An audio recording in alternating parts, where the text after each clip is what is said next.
దామోదరం సంజీవయ్య జయంతి సందర్భంగా స్థానిక కలెక్టరేట్ నందు సాంఘిక సంక్షేమ సంఘం వారి ఆధ్వర్యంలో ఏర్పాటు చేసిన కార్యక్రమంలో జిల్లా కలెక్టర్ డాక్టర్ జి లక్ష్మీషా పాల్గొని వారి చిత్రపటానికి పుష్పాంజలి ఘటించి నివాళులర్పించారు।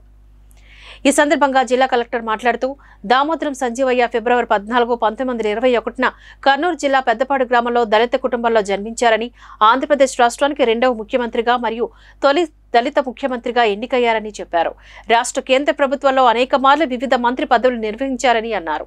38 సంవత్సరాల పిన్న వయసులో ముఖ్యమంత్రి అయిన ఘనత ఆయనకే దక్కుతుందని చెప్పారు।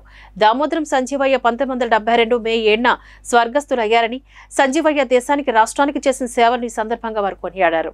మన రాష్ట్ర ప్రభుత్వం దామోదరయ్య సంజీవయ్య జయంతిని ప్రభుత్వ కార్యక్రమంగా జిల్లా స్థాయిలో చేపట్టాలని ఇచ్చిన రాష్ట్ర ప్రభుత్వం ఆదేశాల మేరకు ఈ కార్యక్రమం జిల్లా స్థాయి కార్యక్రమాన్ని నిర్వహిస్తున్నామని, ఇలాంటి గొప్పవారి సేవలను నేటి యువత ఆదర్శంగా తీసుకుని వారి అడుగుజాడల్లో నడవాలని సూచించారు।